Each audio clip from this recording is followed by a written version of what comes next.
Bonjour et bienvenue sur Lady Solo, la chaîne des débutants en jeux de société moderne. J'espère que vous allez tous bien. Je remercie tous ceux qui ont mis des commentaires sur ma précédente vidéo 3 minutes de réflexion. Merci d'avoir pris le temps d'écrire en plus des commentaires longs et détaillés et aussi de m'encourager à continuer, ça fait vraiment plaisir. Aujourd'hui, on va faire une petite vidéo récréative. Alors, ce n'est pas que les autres jeux qu'on a déjà vus sont pas récréatifs, mais parfois il faut un petit peu plus se casser la tête pour les comprendre. Là, vous allez voir, ça va être vraiment très très simple. Et ça sera notre petite récréation du dimanche.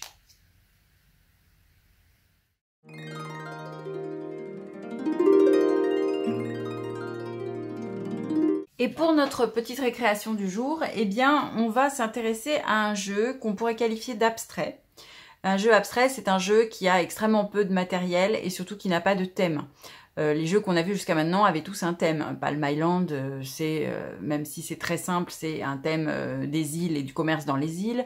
Pandémique, c'est bien sûr sur le thème de la pandémie. Voilà, il y a un thème et du matériel qui va avec. Ici, un jeu abstrait, c'est un jeu où c'est la réflexion qui est importante et rien d'autre. Par exemple, les échecs, les dames sont des jeux abstraits. D'accord ? Il n'y a pas de thème, c'est vraiment la pure stratégie, la pure réflexion qui est à l'honneur. Donc, ce jeu abstrait, extrêmement minimaliste, est uniquement constitué de cartes qui sont numérotées entre 1 et 100. Vous en avez ici. Alors, les cartes sont de deux versions différentes du jeu. Vous voyez qu'elles sont pas toutes pareilles. Il y en a qui sont plus sombres et d'autres plus colorées. Mais ce sont des cartes numérotées de 1 à 100 et c'est tout.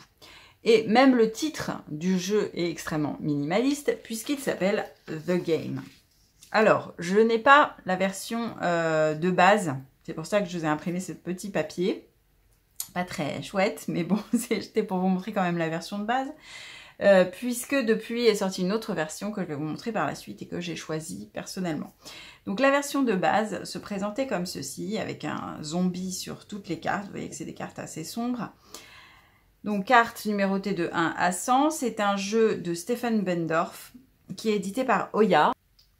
Donc, Oya est une maison d'édition qui édite des jeux qui ne ressemblent à aucun autre, qui sont souvent des jeux de cartes et qui sont très originaux. On en verra sans doute d'autres au cours des vidéos. Beaucoup peuvent se jouer en solo, donc...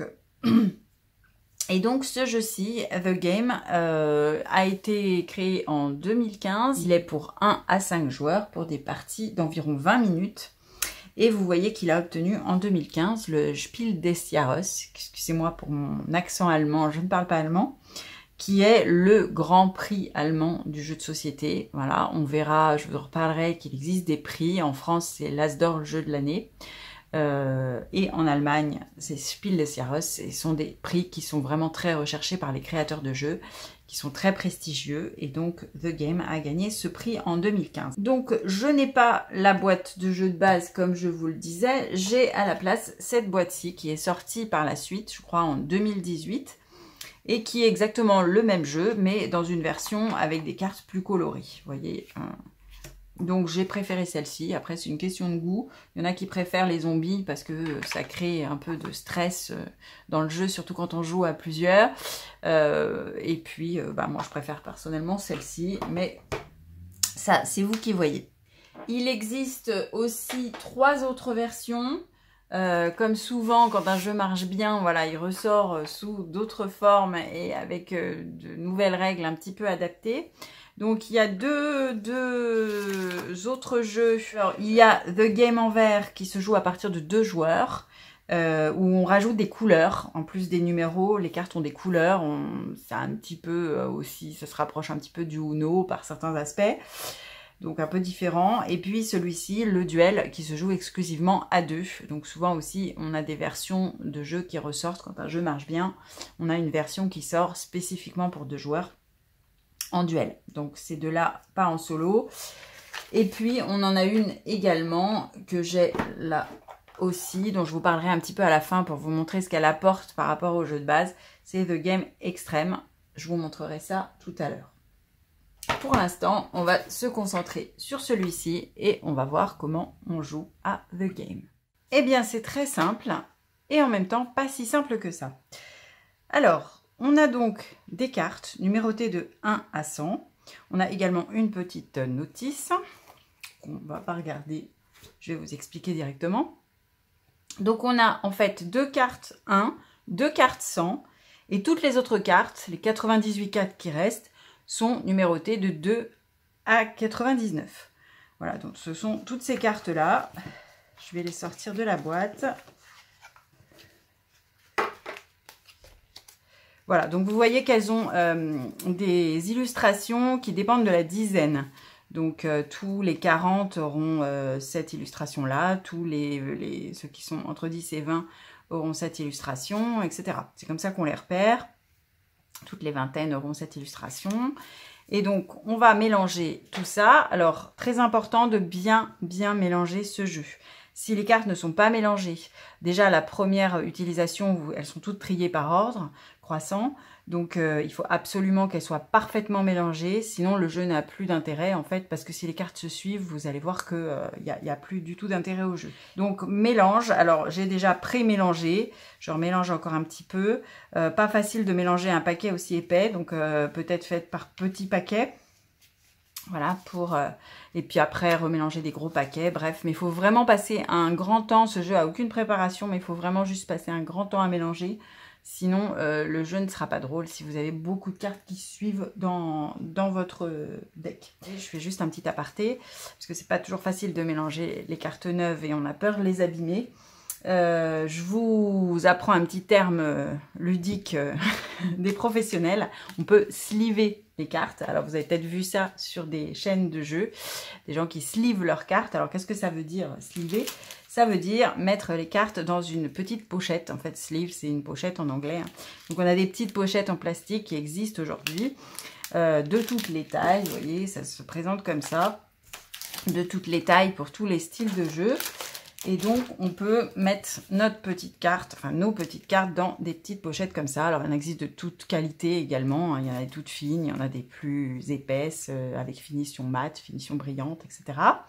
Et on met les cartes là-dedans. Alors, c'est plus facile pour mélanger parce que ça glisse mieux. Par contre, ça augmente considérablement le volume du paquet parce que vous rajoutez de l'épaisseur. Souvent, ça rentre pas bien dans les boîtes, d'accord? Parce que les boîtes sont vraiment calculées vraiment pile pour les tailles des cartes. Donc, ça a des avantages et des inconvénients. C'est important pour les joueurs invétérés parce qu'en général, plus on est joueur et plus on est maniaque et plus on aime bien avoir des jeux en parfait état. Et ça devient de la collection, voilà, donc on n'a pas envie d'abîmer les cartes. Donc beaucoup de grands joueurs protègent leurs cartes comme ça, mais bon, c'est du boulot parce qu'en plus, il faut passer tout le temps à mettre les protections. Et puis souvent, ça demande des adaptations pour que ça rentre dans la boîte. Voilà. Bon, on va pas sleever nos cartes. Je les ai mélangées, je pense, à peu près correctement. Quel est le but du jeu? Alors, dans le paquet de cartes, nous avons 2 cartes numérotées 1 et 2 cartes numérotées 100. Tout le reste du paquet, il n'y a qu'une seule carte de chaque numéro, entre 2 et 99. Donc 98 cartes dans notre deck. Si vous vous souvenez, le deck, c'est le paquet de cartes. Normalement, on doit positionner les 2-1 et les 200 en colonne, mais bon, pour plus de cadrage dans ma vidéo, je les ai mises comme ça. Ça ne change pas grand-chose. Donc, le but du jeu, ça, c'est toutes nos cartes. En solo, elles sont donc toutes à nous. Et on va devoir en défausser le maximum, c'est-à-dire les poser sur le plateau, selon certaines règles, pour se débarrasser du plus possible de nos cartes. C'est ce qu'on appelle un jeu d'élimination ou un jeu de défausse, où le but n'est pas d'avoir beaucoup de cartes, mais au contraire de n'en avoir plus du tout. Un petit peu comme le principe du Uno, hein. Le premier qui se débarrasse de toutes ses cartes a gagné. Donc on va dans un premier temps piocher. Alors quand on est en solo, on a 8 cartes dans notre main. Pour une fois, un terme français. Celles qui sont donc dans notre main. Voilà. Alors on va déjà les trier par ordre croissant. Ça va nous aider. Voilà. Et donc, on va devoir défausser des cartes selon les critères suivants. Alors, en partant du 1, on va se défausser dans l'ordre croissant. Donc, par exemple, ici, je ne vais pas poser sur le 1, je vais poser à côté. Je peux poser une carte qui est le plus proche possible du 1 dans l'ordre croissant. J'ai 2 paquets pour faire ça. Et puis j'ai 2 paquets où je vais descendre dans l'ordre décroissant. Par exemple, à côté du 100, je peux mettre un 94 si j'ai pas plus que 94, puis 93, 90, etc. Et selon ces critères, je vais devoir me débarrasser de mes cartes.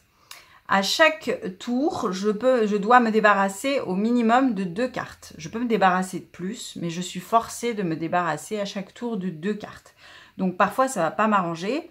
Par exemple, si vous regardez ici mon jeu, je commence à 10, la plus petite carte, et je termine à 79 pour la plus grande. Je suis obligée de poser 2 cartes, donc je suis obligée de poser un 10. Et puis après, je peux choisir. Alors 79, ça me fait aussi un grand trou par rapport à 100. Donc je vais poser plutôt mon 12 par exemple. Mais, alors deuxième chose importante, c'est par exemple, et puis je pourrais poser mon 79 ici et descendre dans l'ordre décroissant de ce côté-là. Voilà. Sachant que donc ici, sur ce paquet, je ne pourrais poser qu'une carte supérieure à 10. Sur ce paquet-là, je ne pourrais poser qu'une carte inférieure à 79. Et pareil lorsque je commencerai les autres paquets. Donc il faut essayer d'avoir un trou le plus petit possible entre les 2 valeurs, d'accord? Parce que sinon, après, je ne peux plus poser de carte intermédiaire. Sauf que, alors, et c'est toute la subtilité du jeu, lorsqu'on a une dizaine, exactement une dizaine par rapport à la carte posée. C'est-à-dire ici, par exemple, si j'avais dans mon paquet une carte 89, je peux reposer sur le 79 un 89. Et du coup, je repars de plus haut. Et pour cette pile-là, si j'avais, alors là, je ne peux pas parce que 10, ça ferait 0, mais si sur cette pile, on avait par exemple un 22, et là, je vais faire ça pour vous montrer juste, eh bien, je peux poser mon 22. Alors, je ne suis pas obligée de poser la carte suivante, hein, je peux poser celle que je veux. Mais ici, je vais choisir de poser le 22. Et du coup, je vais poser ensuite le 12. Et je me débarrasse d'un coup de 2 cartes. D'accord? Donc, à chaque fois que j'ai une dizaine, je peux mettre la dizaine d'en dessous sur ma carte dans l'ordre croissant ou ma dizaine du dessus sur le paquet dans l'ordre décroissant pour pouvoir me permettre par la suite de remettre plus de cartes entre les 2 valeurs que je n'aurais pas pu mettre sinon. J'espère que c'est bien clair. Donc, stratégiquement, il va falloir essayer de trouver des dizaines, de les isoler un petit peu dans votre paquet et de les utiliser le plus judicieusement possible pour vous débarrasser de beaucoup de cartes. Alors, au minimum, on doit donc poser 2 cartes.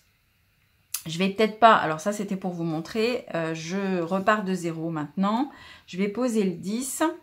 Et puis, alors ici, ça n'a pas beaucoup d'intérêt parce que j'ai pas de carte intermédiaire. Mais imaginez que j'ai, par exemple, ici 13, 15, 17 et 22. Eh bien, ici, je pourrais mettre mon 13, mon 15, mon 17, mon 22 et ensuite poser mon 12 à la fin. Et je me débarrasse d'énormément de cartes d'un coup. D'accord?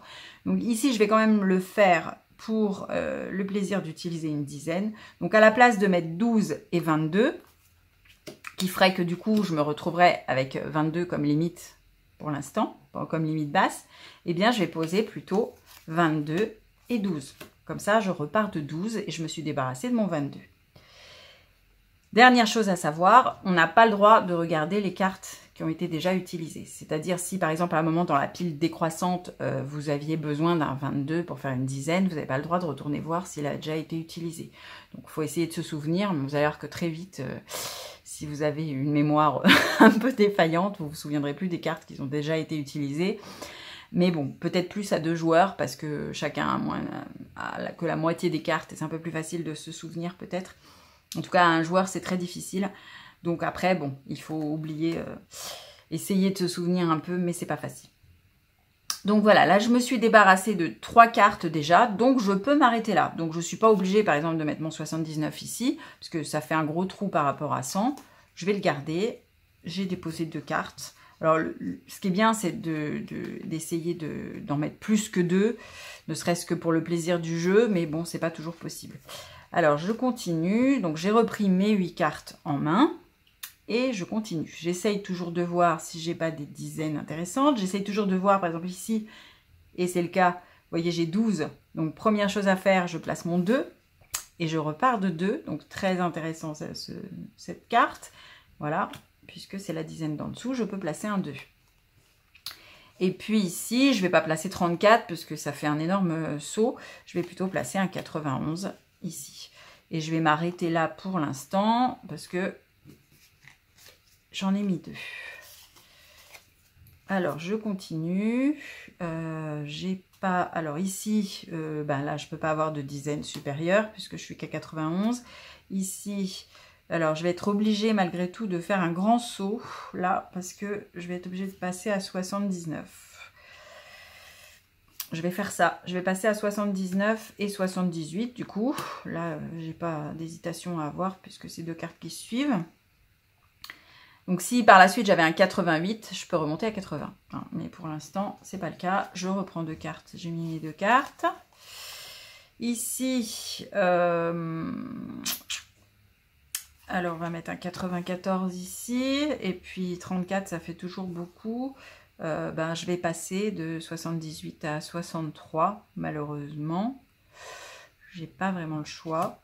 Voilà, donc des fois, c'est vrai qu'on fait des très grands sauts d'un seul coup. Mais bon, il faut essayer d'avoir espérer avoir les bonnes cartes après pour remonter un petit peu. Alors, je continue. Donc, je regarde toujours, là vous voyez j'ai 48 et 58, donc je vais essayer de m'en servir à un moment donné. C'est tout ce que j'ai pour l'instant. Alors 63, donc à chaque fois qu'on joue on regarde quand même si on n'a pas la dizaine du dessus ou la dizaine du dessous. Bon là il n'y a pas de dizaine du dessous, si par exemple j'ai pas un 73 qui me permettrait de remonter, bon là c'est pas le cas, donc je vais passer à 61, à 60 et je dirais 58. Alors soit je mets 48 et 58, soit je mets rien et j'attends parce que j'en ai déjà mis 2. Je vais faire ça.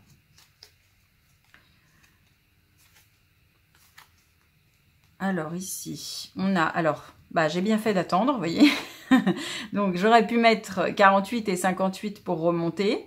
Mais ici, j'ai pioché un 70. Donc sur le 60, je mets un 70. Et du coup, je repars de 70. Donc si j'ai des cartes dans les 60, je vais pouvoir les remettre. Intéressant. Sauf que là je dois absolument en poser une deuxième. Alors j'ai aussi 24 et 34. Pour l'instant j'ai pas des choses très intéressantes à vous montrer. Je vais mettre un 24 sur le 2. Alors du coup je vais mettre un 34 et un 24. Voilà, ça m'évite d'être à 34, au moins je suis à 24. Et je reprends 3 cartes. Alors, 70, je regarde si j'ai pas le 80, j'ai pas de 80. 24, je regarde si j'aurais pas 14 pour redescendre, mais non. Alors, j'ai 7. Je vais commencer la deuxième pile. Donc, vous voyez que vous pouvez utiliser les deux comme vous voulez. Et puis, je vais mettre un 88 en dessous de mon 94. Voilà. C'est pas trop mal et je vais m'arrêter là pour l'instant. Donc vous voyez que le 77 je peux pas le mettre, je suis au-dessus, maintenant je dois descendre en dessous de 70, donc je pourrais peut-être le mettre là, sauf si j'ai un 80 qui me permettrait de remonter ici. Alors c'est toujours plus sympa quand on arrive à mettre 5-6 cartes d'un coup avec plusieurs dizaines. J'espère que ça va nous arriver dans le jeu, c'est pas toujours le cas. Alors ici, je vais peut-être mettre un 66 sur le 70 et puis 77 ici. C'est pas extraordinaire, mais enfin ça ira. J'ai toujours mon 48-58 qui m'attend là. Je vais essayer de l'utiliser. Alors, malheureusement, j'ai 2 cartes que j'aurais pu mettre, que je ne peux plus mettre du coup. Donc, 66, il me faudrait un 76. Pour l'instant, j'en ai pas. 77, il me faudrait un 87. J'en ai pas non plus. Toujours pas de 14. Là, je suis un peu... Bon, 77, je vais mettre un 69. Et puis... Alors ici, pas très intéressant non plus, mais je vais me servir de mes dizaines comme ça. Je vais mettre 48 et 58 pour remonter un petit peu.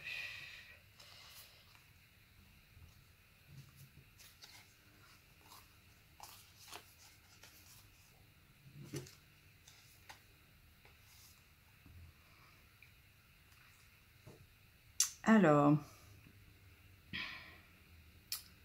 toujours, j'ai rien dans le bas, là, c'est un petit peu gênant. Alors, je vais... Je suis déjà descendue assez vite, là. Je vais mettre le 5. Alors, j'ai aussi 42 et 52. Alors, voilà un cas où ça va être intéressant. Donc, je vais pouvoir faire ce qu'on appelle un combo. Un combo, c'est quand on peut utiliser plusieurs cartes pour les combiner, pour faire vraiment un coup intéressant, pas qu'avec une seule carte. Bon, c'est un combo un peu particulier dans ce jeu-là, mais c'est un peu le sens du terme. C'est-à-dire, on utilise plusieurs cartes pour faire vraiment un coup qui est très intéressant. Donc ici, je vais mettre mon 50, je vais garder mon 52, je vais mettre mon 50, mon 47, mon 42 et mon 52 pour remonter. Donc, vous voyez que là, je me suis débarrassée de beaucoup de cartes d'un coup. Et je reprends 4. Alors, j'ai enfin quelque chose vers le bas. Alors, je remets un petit peu tout ça bien. Alors, 69, je peux mettre un 67. Alors, 67, je regarde si j'ai pas un 77. Mes cartes sont pas triées. Je regarde si j'ai pas un 77, j'en ai pas. 52, je regarde si j'ai pas un 62, j'en ai pas. Ici, j'aurais bien aimé un 14, mais je n'ai qu'un 13, donc je vais le mettre là. Et j'ai mis mes 2 cartes.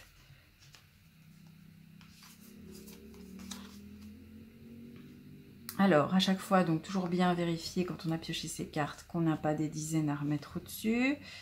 Donc là, j'ai pas de 77, j'ai pas de 62, j'ai toujours pas de 14. Là, je vais devoir mettre un 59. Alors, j'ai un 75 et un 85, là. Je vais essayer de m'en servir, si possible, quand je pourrai. Et puis, je vais mettre un... Soit je mets mon 35 ici, soit je mets mon 40 ici. Je vais mettre 35 ici, allez.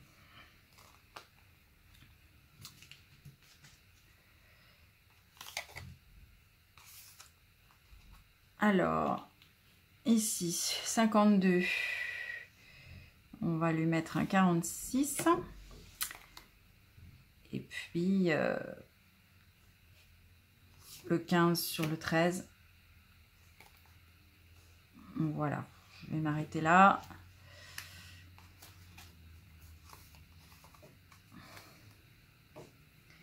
Alors, j'ai 74 et 84, j'ai 75 et 85.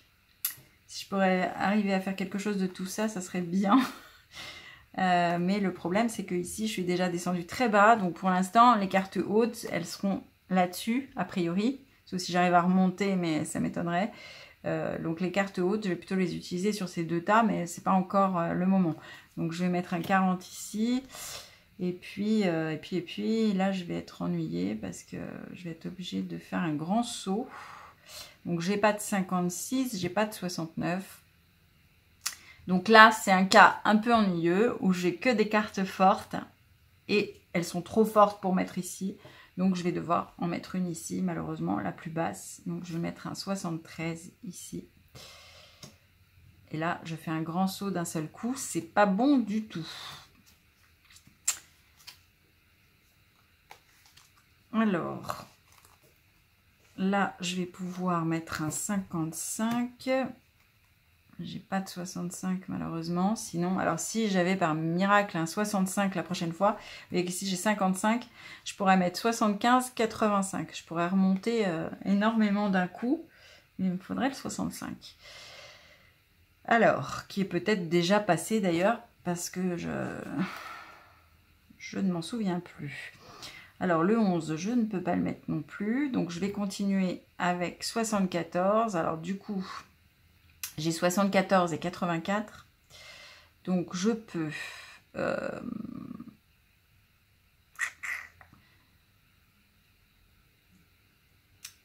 si je mets le 74...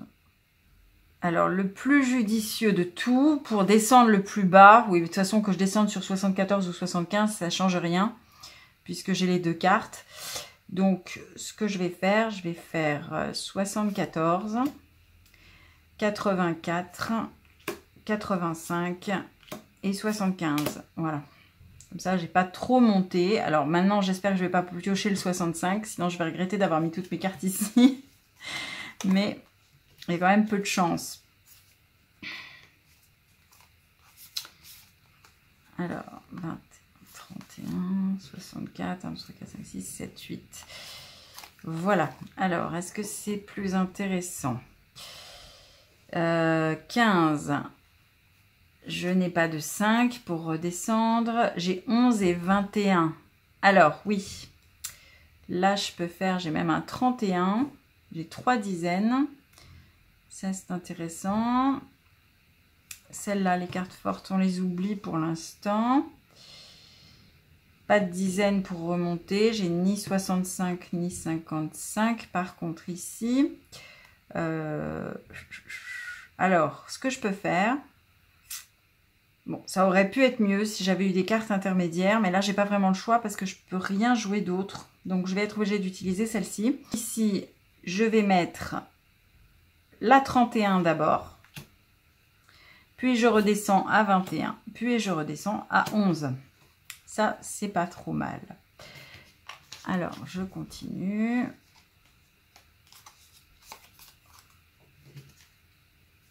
Voilà, j'ai beaucoup de 80.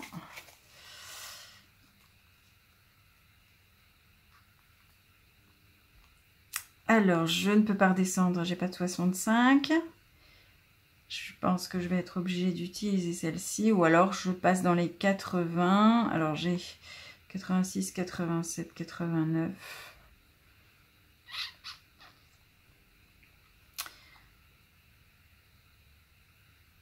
Je vais faire 23 et 28.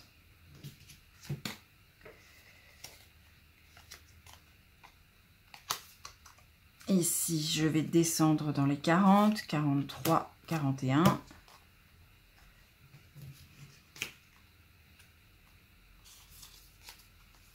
Un petit 29.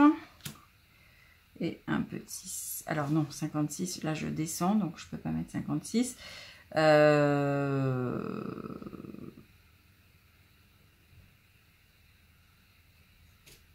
Alors là, je vais être obligée de faire un saut ici, 86. Et je vais faire que 2 cartes. Alors, 62, 64.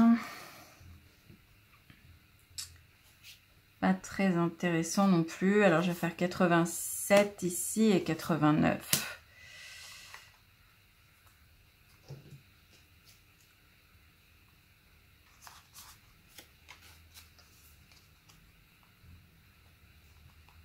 « 89, j'ai pas de 79 pour redescendre. 41, j'aurais pu 51, il n'y a pas de 51.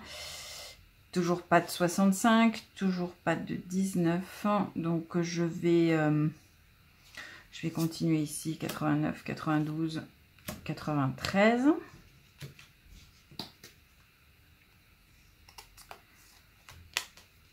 Voilà, l'issue du jeu dépend beaucoup de la façon dont les cartes sont dans le paquet, hein, sont positionnées aussi dans le paquet. Ça dépend aussi de votre stratégie, bien sûr. Il y a quand même une grande part aussi de hasard. Et c'est pas toujours facile de gérer ça. Alors, ici, 93. Alors, je peux passer à 98. Et ici, je vais passer de 55 à 44.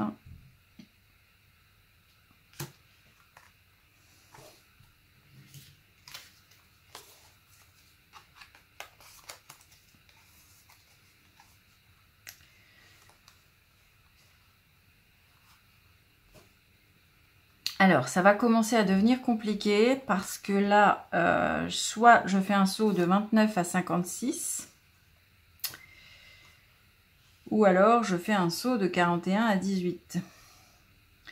Donc, je vais tenter 56, on va voir. Donc, 56, c'est 62.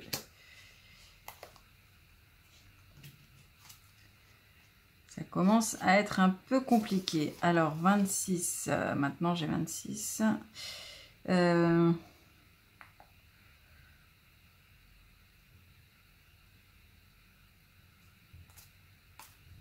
je vais mettre un 64 ici. Et puis, alors j'ai 26 et 16. J'essaierai de les utiliser si je peux. Ici, je vais mettre un 30 pour l'instant. Attendez, oui, plutôt sur le 41.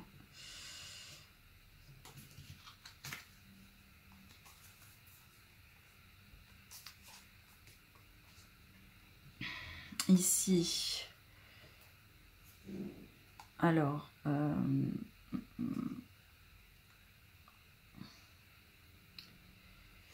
ici,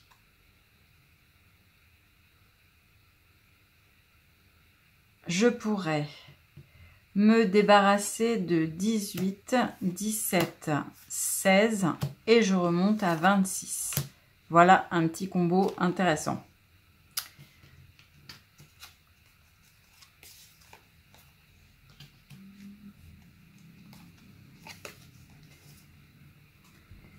Ensuite,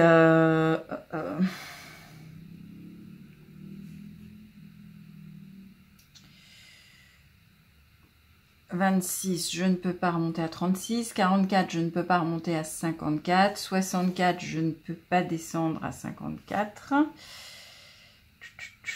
Alors, 64, on va passer à 71 et 72 pour l'instant.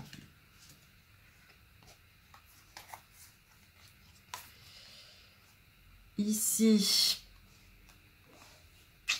72, on va passer, je pense, à 81. J'ai pas trop le choix. 26, j'ai 27. Alors, j'ai 27 et 37. Mais,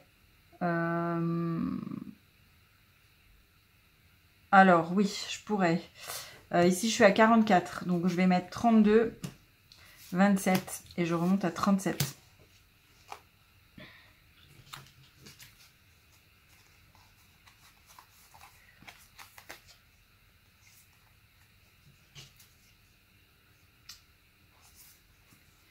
Voilà. Alors, j'ai 65, 45, mais pas de 55. 37, 37, 37. J'ai fait un grand saut vers le 5. Avec le 26 aussi. Donc, je vais plutôt monter ici. Donc, 72, on va passer à 81 et à 95. Donc là, par contre, c'est pas très bon parce que si j'arrive pas à redescendre, ces deux-là sont bloqués quasiment définitivement. Je sens que ça va pas être une très très bonne partie. Alors, ici, je suis à 26. Je peux pas remonter à 36. Là, je peux pas remonter à 47. Là, je ne peux pas descendre. Donc, 26, je suis obligée de sauter à 9 et à 5. Au minimum, si je mets que 2 cartes. Ici, alors 37, on va mettre le 36 et on va mettre le 4. Ici, j'ai un 96 sur le 95, ça c'est pas trop mal. Et je suis obligée, alors 36, j'ai pas de 46, 4, j'ai pas de 14, là je peux pas descendre du tout, donc je vais être obligée de mettre mon 25. Et en fait, je suis bloquée là. Voilà.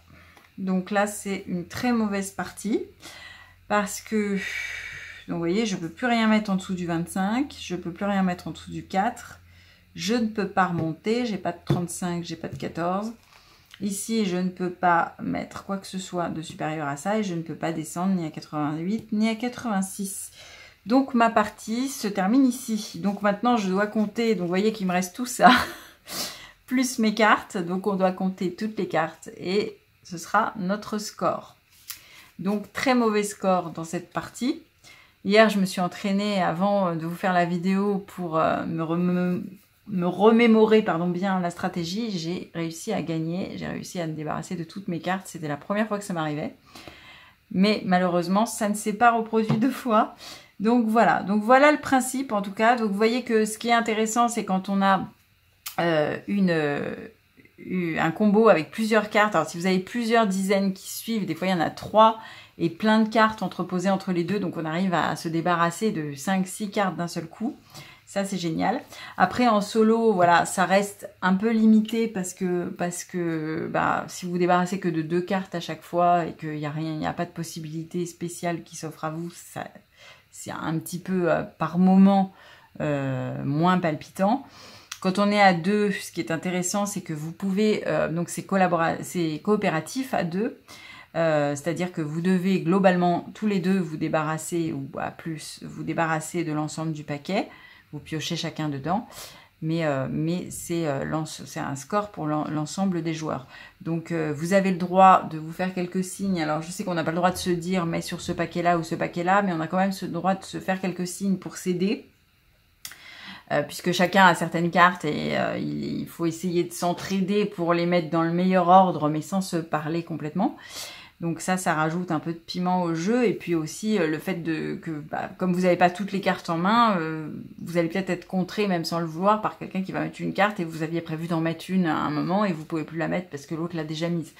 Donc voilà, tout ça rajoute un petit peu de sel aussi au jeu par rapport au jeu solo.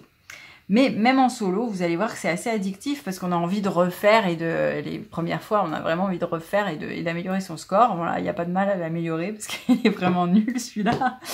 Et voilà, mais surtout remélangez bien toutes vos cartes à chaque fois, vraiment de façon très très approfondie, très minutieuse, pardon, pour pas que ça soit raté la deuxième fois parce que si toutes les cartes se suivent, ça a plus d'intérêt. Voilà. Pour cette petite partie de The Game. Et puis, donc, si vous avez 20 minutes à passer comme ça, sans avoir envie de réfléchir à des jeux trop compliqués, c'est un excellent moyen de passer un petit moment agréable. Et puis, je voulais vous parler quand même de The Game Extreme. J'y ai pas encore joué. Mais donc, dans The Game Extreme, vous avez des cartes en plus. Donc, on revient à l'illustration de départ avec le zombie.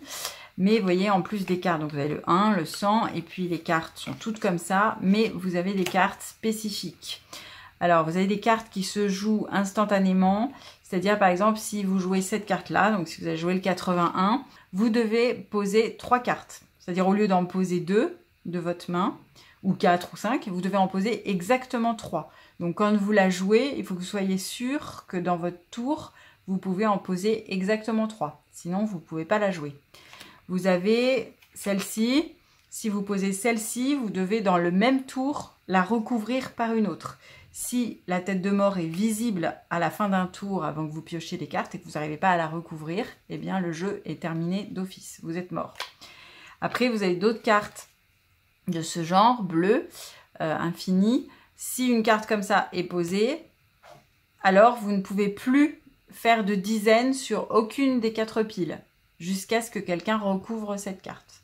Donc si vous êtes au 59, si quelqu'un pose un 55 par-dessus, ça annule le maléfice, on va dire. Mais tant que cette carte est visible, eh bien plus personne ne peut faire de dizaines, n'utiliser de dizaines pour remonter ou redescendre dans un paquet. Vous avez par exemple aussi celle-ci où vous devez poser toutes vos cartes lors d'un tour, vous devez poser toutes vos cartes sur le même tas. Voilà, si vous débarrassez par exemple de 4 cartes, il faut que ce soit toutes sur ce tas-là. Et ça peut être sur aucun des autres tas pour ce tour-là, jusqu'à temps que la carte soit recouverte. Voilà, donc ça rajoute un petit peu de piment. Quand on connaît bien le premier jeu, ça rajoute un petit peu d'événements palpitants en plus. Voilà, c'est tout pour The Game. J'espère que vous avez apprécié cette petite partie et ce petit jeu. Et je vous souhaite une bonne fin de journée et je vous dis à très bientôt sur Ludisolo.